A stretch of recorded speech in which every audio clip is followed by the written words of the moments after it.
Hi all and welcome to our new Thona Commander episode. Oh man, this week I'm really excited because we are bringing you our first cEDH video in English! So first of all, if you like what we do and our videos, please consider subscribing to the channel and clicking the mini bell below. With that said, let's meet our players today.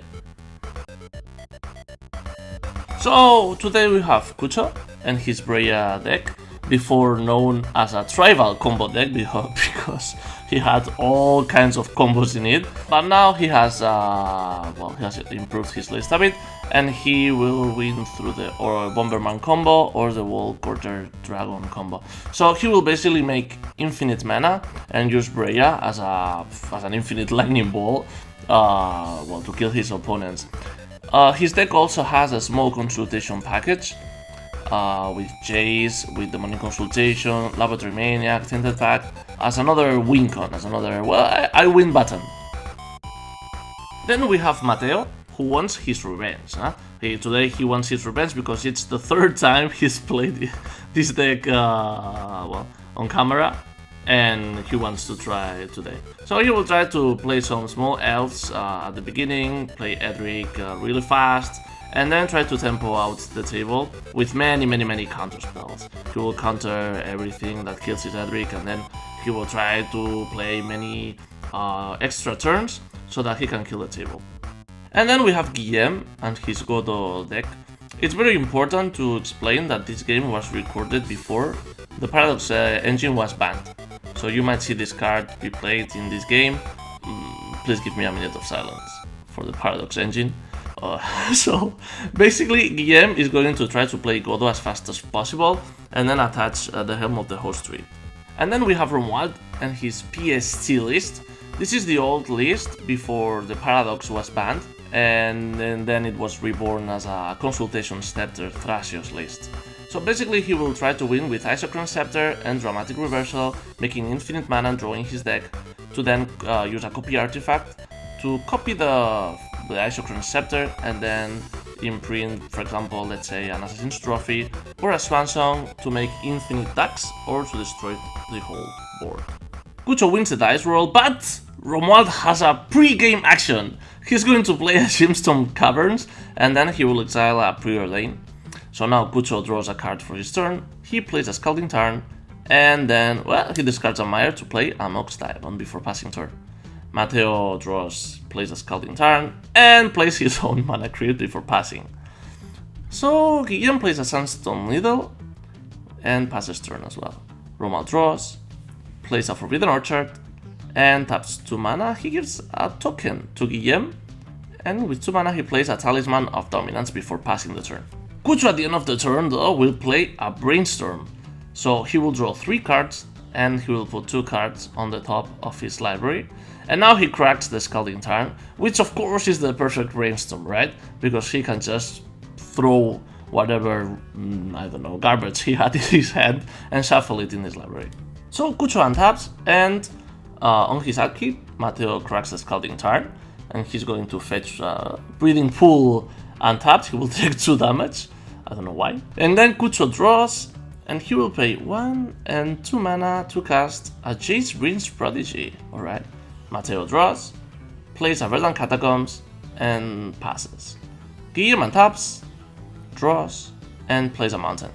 He will now tap the Needle to play a Prismatic Lens, and he taps the Lens and plays a Grave Digger's Cage. He will now pay another mana to cast a Codex Raider. And now Mateo says, no way bro, and he just casts a Mental Misstep.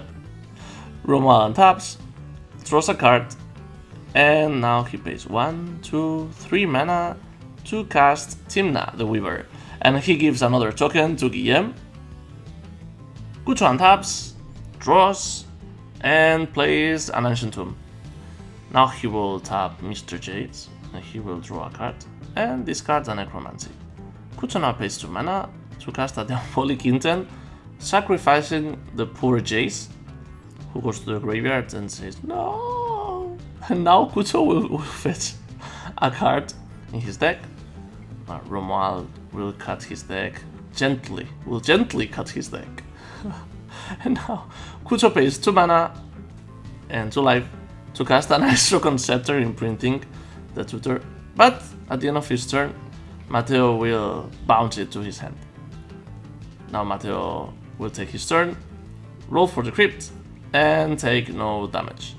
He draws a card, plays a Bullet Delta, and cracks the Delta and the Catacombs as well at the same time.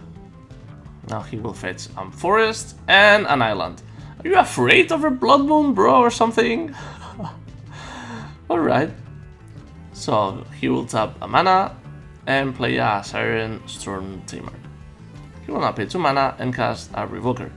So whatever he names, well, the abilities of whatever he names cannot be activated. And he will name Thrasios. No hate, room 1. Now Guillaume will take his turn, draw a card, and play a mountain.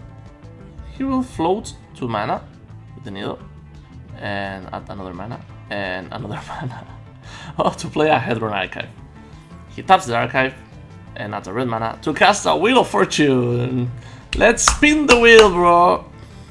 Alright, so Guillaume will start and discarding his hand, and Kucho's hand was the Isochron Scepter, Dramatic Reversal, Laboratory Maniac, a Pact of Negation. Did you like these cards, Kucho? Just throw them to the bin, they are not used for a roll, bro. Alright, so now they all draw 7 new cards, and they will refill their hands. Romulan taps, draws a card, and plays a Flooded Strand. He cracks the strand and pays a life to fetch either, an Underground Sea. He will pay a mana to cast a Ponder, and looks at the top 3 cards of his library, and then he will think what to do. Alright, so he shuffles the library, and then he will draw a card. Random card. Mysterious card.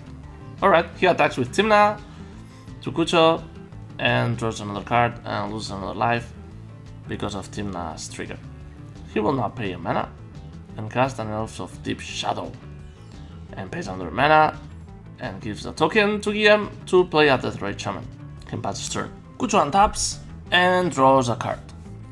He will now play a Flooded Strand and crack it, paying 1 life, and he will fetch a Planesrun Island.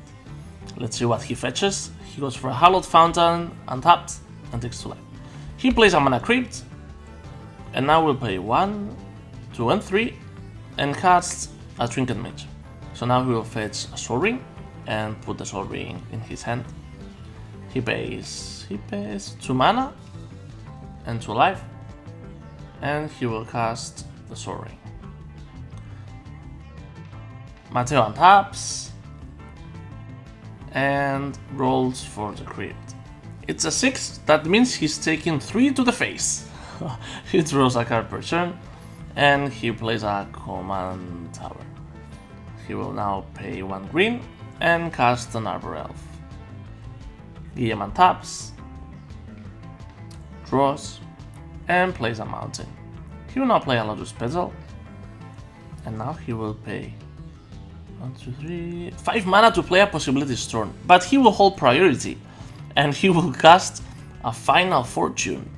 Romuald goes first, and he says, alright, well, I'm casting an Spell Pierce, I don't like that Possibility Storm.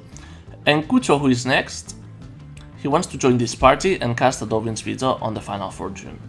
That was really nasty, Guillaume, that was too nasty, bro. So now Romuald will untap and draws a card. He will play a very fancy City of Brass, and now he will count his lands and tap the Deathrite Shaman, targeting Kucho's Flooded Strand to add a black man. So now he will cast a Vampiric Tutor, and he will fetch whatever card he likes from his library and put it on the top. He will now pay another mana and cast a Chain of Vapor on the Trinket Mage, to which Kucho says, alright, I'll sack my land and bounce your Tymna. Romuald pays 3 mana again and recast his Tymna. He will now swing at Kucho with the Elf and lose a life and draw a card. He will pay another mana to cast an Abyssin's Pilgrim and passes. Kucho untaps and rolls for the crit. He takes no damage and draws a card. He will play a Godless Shrine, taking 2 life, and now he will pay 3 mana to recast the Trinket Mage. Now he will fetch 4... Oh, for the Sensei's Divining Top. He puts the top in his hand, and now he will float 2 mana with the Crypt. He casts the top, and looks at the top 3 cards of his library. Mateo untaps, rolls for the Crypt, and takes no damage. He draws a card, and now he will pay 1 mana to cast an Elvish Mystic. He will now swing at Kucho with the Siren and pass. Guillem untaps and draws. He plays a mountain, and he will now float some mana to cast a Paradox Engine. Now Kucho will flip the top to draw a card, and he will now pay a white mana to cast the Silence. Yeah, that's a good play. No more spells for you, bro. Romuald untaps and draws. He will play a Morphic Pool, and now he floats 3 mana to cast a Windfall. In response, Mateo pays 2 life to put the Temporal Trespass on the top of his library. They will now discard their hands and draw some new cards. Kucho untaps and rolls for the Crypt. He now draws a card and plays a Wooded Foothills. He will now float 2 mana to recast the top and look at the top 3 cards of his library. He will now tap the Crypt to play a Filbert Stone. He flips the top again to draw a new card and pays 2 and 3 mana to cast Windfall. Windfall again. In response, Romuald is going to exile a card and cast a Mana Drain. Kucho is not very happy with the Mana Drain and casts a Swan Song targeting the Mana Drain. So now Romuald gets a bird, and the Windfall will resolve. They will draw 5 new cards. Kucho plays a Mox Opal and cracks the Wooded Foothills. He will now fetch a mountain or a forest. He's fetching the Steam Vents untapped and plays the Sensei's Divining Top again. Mateo untaps and casts a Reclaim on his upkeep. He will target Tetsuko and he will draw Tetsuko. He plays an island, and now he taps a forest to cast a Soaring. He now taps the Breeding Pool and untaps it with the Arbor Elf to cast with another mana Edric. So now Mateo floats 3 mana and casts a Temporal Trespass, and now it's really interesting because he might win the game on the spot. He exiles the cards from his graveyard, and Kucho will look at the top 3. Mateo untaps and takes his extra turn. He draws and pays 2 to cast Tetsuko. He will now swing everything at Guillem, and the dudes are unblockable. They cannot be blocked. And now Edric will trigger, so Mateo will draw and draw and draw and draw more cards and plays a Highest Cradle. So Mateo will now pay 1, 2, and float 2 mana, and he casts an Eternal Witness. He will target the Cyclonic Rift, and he puts the Rift in his hand. And now he will cast the Rift and bounces everything. Guillem untaps. Guillem plays a mountain for his turn, and now he starts recasting everything he had before. He will cast an Hedron Archive, and now a Seething Song, and now a Red of Flame. Oh, it's a ton of mana to recast his Paradox Engine. What a key, untap, float, Prismatic Lens, untap, float, Grafdigger's Cage, untap, float again, and a Brass Squire. I don't know why he's not untapping, but I think he has forgotten. Romuald untaps and draws. He will now play a Mars Flat and crack it to find a Plains or a Swamp. He will now go and fetch a Tropical Island. That's a new kind of Plains, I think. He pays a mana and casts a Mana Bolt. he will now pay 2 more mana and cast a Talisman of Dominance. And he will now pay 3 mana to recast his Tymna the Weaver. Kucho untaps and draws.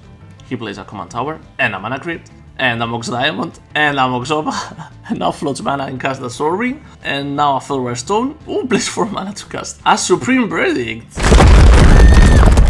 He will now pay 4 mana and cast Breya. He puts 2 Thopters into play, and with the Mana Crypt mana will cast a Skull Clamp, and he will equip it to one of the tokens, and draws 2 cards. Mateo untaps, and draws. He will play an island now, and pass the turn. Guillaume untaps, and draws, and passes. Romuald will untap, he draws a card, and he will now play a mana to play a Burst of Paradise. He adds another green to cast a Noble Hierarch, and another mana to cast a Deathrise Shaman. He will now pay another green mana to cast an Elves of Deep Shadow, and lastly, he pays 3 mana to cast a Time Twister. Guillaume in response kills the Skull Clamp with the Upgrade, and they will draw 7 new cards. Romuald passes turn, and Kucho rolls for the Crypt before untapping. Very well, my friend. And now he draws a card for his turn. He plays a Reflecting Pool and adds 3 mana to cast a Buried Alive. He will fetch now the Wall Gorger Dragon and put it on his graveyard. He now adds 2 mana and casts a Grand Abolisher. So I think he's going to do something very filthy this turn. And now he will float 4 mana to cast... yeah. Oh, the new Jace! The new Landman! The new Landman. And now 1, oh my god, and another 2 mana to cast a Tainted Pact and exile his own library and win with Jace. You win! Well, I think the wheeling of this game has given Kucho a lot of gas. I mean, he has found all the artifacts he could find, I think. The most powerful, the Mox Opal, the Mana Crypt, the Soul Ring. Also, Romuald bounced his Trinket Mage, and that helped him find the top and the Soul Ring. And I think the last time Twister was the nail of the coffin for his opponents, when he could find like everything, right? The Grand Abolisher, the Pact, the Jace. I think everything went right for him this game. Reviewing a bit Mateo's game, I think he played a bit like a control deck this game. I'm not sure if he was playing Rashmi already at that time, but I found that he's playing more like waiting and keeping counters in his hand and everything. When he could play, he would probably have played the Edric in turn 2 or 3 and start drawing tons of cards and start doing everything. He had to find Tetsuko at the end because everyone had blockers, I think, except Guillaume, I believe, but he had to do something. However, once he found the Cradle, that turn with the Temporal Trespass and everything, I believe his opponents were thinking, oh my god, I think the game is going to end right here, right now. Well, I think Guillaume had a good start with a good ramp and had a really strong game. Also with the Paradox engine in the field. And I believe he could have tried to win the game before, he could have tried to cast Godo before. As I mentioned, with the Paradox engine, he could have flowed tons of mana and everything. I'm not sure, maybe he was missing a piece or whatever. I think that if he had found maybe some kind of disruption, like a Blood Moon or a Magus of the Moon or something like that, he could have had an easier game, but still, I think he did great. And last but not least, we have Romuald and his Thrasios Tymna deck. I think Romuald was crucial with that Spell Pierce, because the game could have been over right there. However, I saw him like really uncomfortable that game. Whenever he had a very clear path, he had a very clear game plan for himself. Bam, a Wheel of Fortune came or a Windfall came. So, in fact, he tried to counter Kucho's Windfall in the end, and well, but he couldn't. So I think that Romuald tried to interact with his players and he did well, but he couldn't. And the last time Twister just betrayed him very badly. And that's all for today, guys. I really hope you enjoyed this video, our first cEDH video in English. And if you did, please remember to subscribe to the channel and to click the mini bell below. We will keep posting our English videos in this channel from now on. And see you in the next video. Bye!